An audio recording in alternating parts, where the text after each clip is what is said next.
Hello friends, ఇప్పుడు వచ్చేస్తున్నారు Jhansi classes.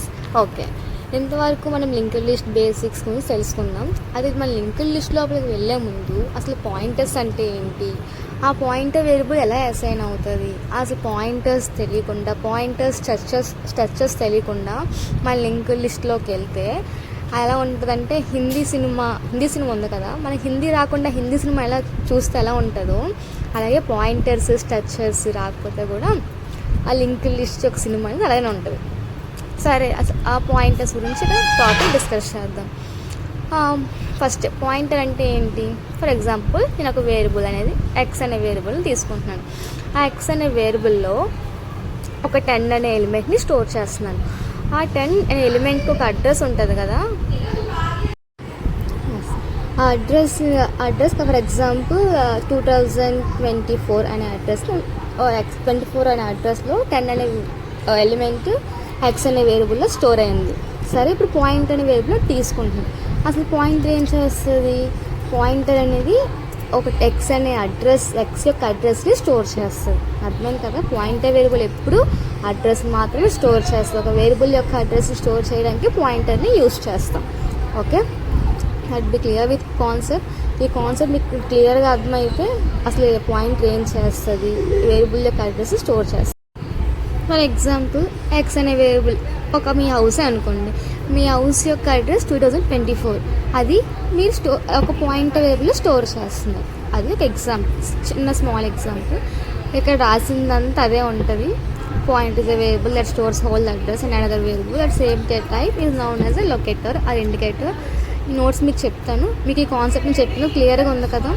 ఇక్కడ ఏం చెప్పానో అక్కడ కూడా అదే రాశాను. ఈ కాన్సెప్ట్ మీకు క్లియర్గా అర్థమైతే అది మీకు ఈజీగా అర్థమైపోతుంది. సరేనా?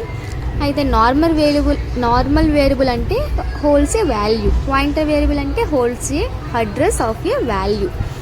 నార్మల్ వేరియబుల్కి పాయింటర్ వేరియబుల్కి మీకు డిఫరెన్స్ తెలిసింది కదా. మీకు ఇంకా ఎగ్జాంపుల్ చెప్పాలంటే క్లియర్గా, ఇంట్ ఏ ఈక్వల్స్ టు 10 అన్నాను. Star P is equals to address of a అనేది 10 స్టోర్ చేస్తుంది. అండ్ ఏ పాయింటర్ అనేది అండ్ ఏ అంటే పాయింటర్ యొక్క అడ్రస్ని స్టోర్ చేస్తుంది. ఇప్పుడు పాయింటర్స్ కాన్సెప్ట్ క్లియర్గా ఉంది కదా మీకు. ఇంకా చెప్పాలంటే తర్వాత స్ట్రక్చర్స్ కూడా మనకు క్లియర్గా ఉండాలి. మనం ఎప్పుడైతే స్ట్రక్చర్స్ చదువుతామో అప్పుడు మన లింక్డ్ లిస్ట్ని ఎలా క్రియేట్ చేయాలి, లింక్డ్ లిస్ట్ అనేది స్ట్రక్చర్స్తోనే క్రియేట్ అవుతుంది. అర్థమైంది కదా? అది మన స్ట్రక్చర్స్ ఫస్ట్ నేర్చుకుందాం.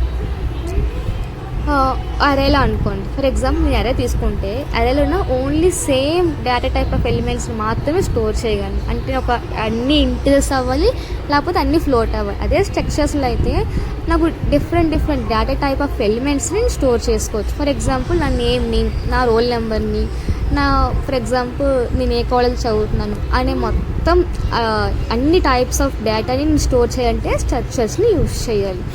ఆ స్ట్రక్చర్స్ని ఎలా డిఫైన్ చేస్తాము అంటే ఫస్ట్ స్ట్రక్ట్ అనే కీవర్డ్ని స్ట్రక్ట్ అనే కీవర్డ్ని యూజ్ చేస్తాం. ఆ స్ట్రక్ట్ అనే అండ్ పర్సన్ అనే వేరియబుల్తో ఒక స్ట్రక్చర్ని క్రియేట్ చేస్తాం. ఆ స్ట్రక్చర్లో మెంబర్స్ ఉండాలి కదా, క్యార్, నేమ్ అండ్ ఇంట్, ఏజ్, నెక్స్ట్ ఫ్లోట్, హైట్. ఈ 3 నా స్ట్రక్చర్లో ఉన్న మెంబర్స్. అంటే దీన్ని యాట్రిబ్యూట్స్ కానీ స్ట్రక్చర్ వేరియబుల్స్ కానీ అంటాం. ఇది ఒక స్ట్రక్చర్ని క్రియేట్ చేయడానికి కావాల్సిన ఇంగ్రీడియంట్స్. స్ట్రక్చర్ అనే కీవర్డ్, దానికి ఒక పర్సన్ అనే మొత్తాన్ని పాయింట్ చేయడానికి పర్సన్ అనే మొత్తం, క్యార్, ఇంట్, ఫ్లోట్ అంటే ఇవన్నీ స్ట్రక్చర్లో ఉన్న మెంబర్స్. అర్థమైంది కదా? ఇది ఒక స్ట్రక్చర్. ఓకే, ఇప్పుడు మన స్ట్రక్చర్ అర్థమైంది కదా. ఇప్పుడు ఒక పర్సన్ ఉన్నాడు. ఆ పర్సన్కి నేమ్ ఉంటుంది, ఏజ్ ఉంటుంది అండ్ హైట్ కూడా ఉంటుంది. ప్రతి ఒక్క పర్సన్కి ఇవన్నీ ఉంటాయి కదా. సో పర్సన్ స్ట్రక్చర్లో నేమ్, ఏజ్, హైట్ ఇవన్నీ data members and data variables. అర్థమైంది కదా? ఇప్పుడు మనం స్ట్రక్చర్కి ఒక వేరియబుల్ని ఎలా క్రియేట్ చేయాలి? మన హౌస్ అయితే క్రియేట్ చేసాం, హౌస్లో ఏమేమి కావాలో క్రియేట్ చేసాం, మళ్ళీ పర్సన్ కూడా ఉండాలి కదా. So struct person, for example car, మళ్ళీ క్రియేట్ చేస్తాం నేమ్, ఇంట్, ఏజ్, ఫ్లోట్ సంథింగ్ అన్నీ రాసి అక్కడైనా పీ అనే పర్సన్ క్రియేట్ చేయొచ్చు. ఇది కాకుండా ఇంకో విధంగా కూడా క్రియేట్ చేయొచ్చు. స్ట్రక్ట్ పర్సన్ అలా దీంట్లో అన్ని డిఫరెంట్ డేటా టైప్స్ ఉంటాయి. అలాగే ఒక గ్లోబల్ వేరియబుల్ తీసుకుంటే, గ్లోబల్ వేరియబుల్ మన ప్రోగ్రామ్ మొత్తంలో ఎక్కడైనా సరే మనం యూజ్ చేయొచ్చు. అది స్ట్రక్చర్ కిందన మెయిన్ ఫంక్షన్లోని కాదు, స్ట్రక్చర్ ఫంక్షన్లోని కాదు. ఆ స్ట్రక్ పర్సన్కి అది స్ట్రక్చర్కి మన మెయిన్ ఫంక్షన్ మధ్యలో క్రియేట్ చేసుకుంటే, అంటే బయటన క్రియేట్ చేసుకుంటే ఆ P1 మనం ఎక్కడైనా యాక్సెస్ చేసుకోవచ్చు. అర్థం కదా, స్ట్రక్ పర్సన్ P1. ఇదిలాగా ఈ రెండు వేరియబుల్ క్రియేషన్. మనం స్ట్రక్చర్ తెలుసుకున్నాం, వేరియబుల్ క్రియేషన్ ఎలా చేయాలో తెలుసుకున్నాం. ఇప్పుడు ఆ వేరియబుల్స్ క్రియేషన్ అయిపోయిన తర్వాత ఆ స్ట్రక్చర్ నుంచి ఆ పర్సన్కి వాటిని ఎలా అసైన్ చేయాలి. A structure is a user-defined data type that allows you to group different types of variables under a single name. ఒక సింగిల్ నేమ్లో డిఫరెంట్ డేటా టైప్స్ అనేది ఇమేజ్ అయి ఉంటాయి. ఫర్ ఎగ్జాంపుల్ పర్సన్ అనే వేరియబుల్ తీసుకున్నాను. పర్సన్ అనే వేరియబుల్లో person స్ట్రక్చర్లో ఎన్ని ఉన్నాయి data members, name, age, height. అదే చెప్పు. You can create variables of type person to store all these details together. అంటే నువ్వు ఎప్పుడైతే ఒక స్ట్రక్చర్ని క్రియేట్ చేస్తామో ఆ పర్సన్ యొక్క డీటెయిల్స్ అన్నీ ఒకే దగ్గర ఉంటాయి. అర్థమైంది కదా. ఇది స్ట్రక్చర్ గురించి, అటు మెంబర్స్ గురించి. పర్సన్ P1 అనే వేరియబుల్ క్రియేషన్ చేసాము. P1.age అసైనింగ్ చేస్తాం ఒక వేరియబుల్కి, ఒక స్ట్రక్చర్ పర్సన్కి. ఆ స్ట్రక్చర్ అయిన పర్సన్ P1 అనే ఒక వేరియబుల్ క్రియేట్ చేశాం కదా, ఆ P1కి ఇదిగో ఎక్కడలా కూడా చేయొచ్చు, ఇలా కూడా చేయొచ్చు అని చెప్పాను. ఆ P1కి అసైన్ చేయొచ్చు వాల్యూస్ని, వాటిని ప్రింట్ చేయొచ్చు. ఫర్ ఎగ్జాంపుల్ అసైనింగ్ ఎలాగా, పర్సన్ అనే స్ట్రక్చర్కి P1 అని ఆల్రెడీ ఒక వేరియబుల్ క్రియేట్ చేశాం కదా, అంటే P1కి పర్సన్లో ఉన్న వేరియబుల్స్ అన్నిటినీ అసైన్ చేయాలి.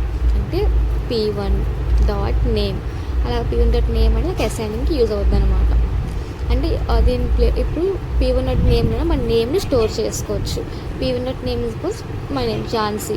ఇలా ఉన్నప్పుడు STRCV స్ట్రింగ్ ఫంక్షన్స్ అనేది యూజ్ చేయాలి. స్ట్రింగ్ కాపీ అంటే P1.nameలో ఝాన్సీ అనేది కాపీ అవ్వాలి.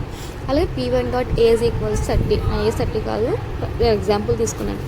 ప్రింట్ఎఫ్ స్టేట్మెంట్లో నేనేంటి P1 అంటే ఏజ్, నా ఏజ్ అంతా ప్రింట్ చేయాలనుకుంటున్నాను. అంటే P1.age అని ఇచ్చిస్తే నా ఏజ్ ఎంత ఉందో అక్కడ ప్రింట్ అయిపోయింది. అర్థమైంది కదా.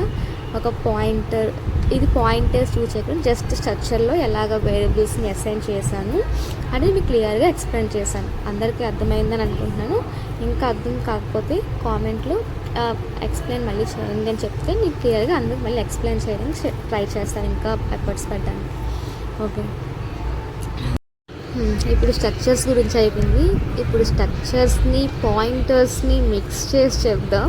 కొంచెం మజాగా ఉంటుంది, బాగుంటుంది కూడా. మీకు నాకు వీలైనంత అర్థమయ్యే విధంగా చెప్పడానికి ట్రై చేస్తాను. Pointers using structures. మన స్ట్రక్చర్స్ వేరే నేర్చుకుని పాయింటర్స్ వేరే నేర్చుకుంటేనే కొంచెం కన్ఫ్యూజింగ్ ఉంటుంది. బట్ పాయింటర్స్ యూజింగ్ స్ట్రక్చర్స్ అనే కాన్సెప్ట్ వస్తేనే మనం లింకుల లిస్ట్లోకి వెళ్ళడానికి మనకి ఎలిజిబిలిటీ ఉంటుంది. ఓకే కానీ మూవ్ అండ్ టాపిక్. ఫస్ట్ నేను ఒక ఎగ్జాంపుల్తో మీకు చెప్తాను, అప్పుడు మీకు కొంచెం ఈజీగా ఉంటుంది అర్థం చేసుకోవడానికి. సరే, #include.h, string.h మనం చిన్నప్పటి నుంచి అవుతున్నాం. ఇవన్నీ స్టాండర్డ్ లైబ్రరీస్. మనం ఎప్పుడైతే స్ట్రింగ్ ఫంక్షన్స్ని యూజ్ చేస్తామో, తప్పేసాను సర్లే, స్టాండర్డ్ లైబ్రరీస్ ఎప్పుడైతే స్ట్రింగ్ ఫంక్షన్స్ యూజ్ చేస్తామో అప్పుడు మనం string.h అని పెట్టాలి. ఇంకొంచెం చూడండి, మనం స్ట్రక్చర్లోకి వస్తాం. స్ట్రక్చర్ క్రియేట్ చేస్తున్నాను స్ట్రక్చర్ అనే కీవర్డ్తో అండ్ పర్సన్ వేరియబుల్స్తో. అండ్ ఇక్కడ ఏంటంటే data structure members name, age అనే 2 డేటా మెంబర్స్ ఉన్నారు. ఇక్కడ నాకు స్ట్రక్చర్ మెంబర్స్, ఈ మెంబర్స్ని యూజ్ చేసుకొని వాల్యూస్ అసైన్ చేస్తాను, పాయింట్ చేస్తాను, నాకు నచ్చిన చేసుకుంటాను. ఇక్కడ P1 అనే పర్సన్ క్రియేషన్ చేస్తాను, మీకు ఆల్రెడీ చెప్పాను కదా. దాని తర్వాత ఆ P1 అనే పర్సన్కి దాన్ని మనం స్టోర్ చేసుకోవాలి కదా అడ్రస్ని అంతా. P1 యొక్క అడ్రస్ని స్టోర్ చేసుకోవడానికి నేను ఒక పాయింటర్ని తీసుకున్నాను. ఇప్పుడు మీకు చెప్తాను క్లియర్గా, కొంచెం పేషెన్స్తో వినండి. ఒక బ్లాక్ ఆఫ్ మెమరీ, బ్లాక్ ఉంది. దాంట్లో పర్సన్ అనేది ఒక స్ట్రక్చర్. ఆ స్ట్రక్చర్లో ఉన్నవి నేము, ఏజ్, డేటా మెంబర్స్. ఆ పర్సన్కి ఒక మెమరీ ఉంటుంది కదా, ఆ మెమరీ అడ్రస్ ఏమో 2000 అనేది అనుకుందాం. సరే, ఇప్పుడు నేను ఒక P1 అనే వేరియబుల్ని క్రియేట్ చేశాను. ఆ P1 ఏడ్ చేస్తుంది, ఆ స్ట్రక్చర్ యొక్క అడ్రస్ని దాచుకుంటుంది. ఓకే, ఇప్పుడు పీటీఆర్ అనే పాయింటర్ ఏం చేస్తుంది, ఆ పాయింటర్ అనేది P1 యొక్క వేరియబుల్ యొక్క అడ్రస్ని స్టోర్ చేసుకుంటుంది. కొంచెం కన్ఫ్యూజింగ్ ఉంటుంది. ఇక్కడ ఏం జరుగుతుందంటే ఒక స్ట్రక్చర్, ఒక పర్సన్ అనే స్ట్రక్చర్లు అండ్ డేటా మెంబర్స్ ఇదంతా ఒక బ్లాక్ ఆఫ్ మెమరీలా ఉంటుంది. ఆ బ్లాక్ ఆఫ్ మెమరీలో ఫస్ట్ బిట్ ఉంటుంది కదా, ఫస్ట్ బిట్ అనేది P1 అనే వేరియబుల్లో స్టోర్ అవుతుంది. ఫర్ ఎగ్జాంపుల్ మన గాయత్రి కాలేజ్ని తీసుకుందాం. Gayatri college is one of the structure. ఆ గాయత్రి కాలేజ్లో మన టీచర్స్ ఉంటారు, స్టూడెంట్స్ ఉంటారు, నెక్స్ట్ బెంచ్లు ఉంటాయి, ఇంకా అన్నీ ఉంటాయి. మా కాలేజ్లో పెద్ద గ్రౌండ్ కూడా ఉంటుంది. ఇవి different types of data elements అనుకుందాం. ఈ డేటా ఎలిమెంట్స్ అన్నీ ఇది మన గాయత్రి స్ట్రక్చర్. ఇప్పుడు నేనే ఒక కొత్త స్టూడెంట్ అనుకుందాం. P1 అంటే ఈ గాయత్రిలో నాకు సీట్ కావాలని కోరుండే నేనే వెళ్ళాను. అది విశాఖపట్నంలో ఉంది. విశాఖపట్నం ఒక అడ్రస్ని నా దగ్గర నేను స్టోర్ చేసుకున్నాను. వెళ్ళాలి కదా కాలేజ్కి, మన కాలేజ్కి వెళ్ళాలంటే నాకు అడ్రస్ తెలియాలి కదా. సో P1 అని చెప్పాను కదా, P1 అంటే నేను, ఇది గాయత్రి ఒక అడ్రస్. ఇప్పుడు ఈ గాయత్రిలో ఎక్కడున్నానో మా పేరెంట్స్ తెలియాలి కదా, CSC2 CSC3 ఫర్ ఎగ్జాంపుల్ నా యొక్క అడ్రస్ మా పేరెంట్స్ అనే వాళ్ళు స్టోర్ చేసుకుంటారు. ఇది పాయింటర్స్ యూజింగ్ స్ట్రక్చర్స్. మీకు ఇప్పుడు కోడ్ చూస్తే బాగా అర్థమవుతుంది. Let's see. నేను చూడండి P1 అనేది ఒక స్ట్రక్చర్కి వేరియబుల్ అసైన్ చేశాను. అండ్ ఆ స్ట్రక్చర్కి వేరియబుల్ క్రియేషన్ కాక ఆ వేరియబుల్ యొక్క అడ్రస్ కూడా .ptr అనే ఒక పాయింటర్లోనే స్టోర్ చేస్తాం. ఓకే, ఇది స్ట్రక్చర్ అయిపోయింది. అలాగే పాయింటర్ వేరియబుల్ క్రియేట్ చేయడం కూడా చెప్పాను. ఓకే, మనం పాయింటర్ వేరియబుల్ క్రియేట్ చేస్తాం, ఒక స్ట్రక్చర్ కూడా అయిపోయింది. అయితే పాయింటర్ వేరియబుల్ నుంచి నేను స్ట్రక్చర్లో ఉన్న ఎలిమెంట్స్, ఏవైతే డేటా ఎలిమెంట్స్ ఉన్నాయో వాటిని నేను ఎలాగా అసైన్ చేసుకోవాలి. ఫర్ ఎగ్జాంపుల్ మా నాన్న నన్ను కలవడం కాకుండా కాలేజ్ ఎలాగుంది వాటన్నిటిని తెలుసుకోవాలి, కాలేజ్లో ఏమున్నా తెలుసుకోవాలనుకుంటే ఏం చేయాలంటే పీటీఆర్. దీని యొక్క సింటాక్స్ అంటే పీటీఆర్ ఒక యారో మార్క్, నేమ్ అంటే data elements, data members in the structure. అర్థమైందా క్లియర్గా? CPY PTR name equals to అదే కామా ఝాన్సీ అని ఇస్తే నేను ప్రింట్ చేశాను అనుకోండి.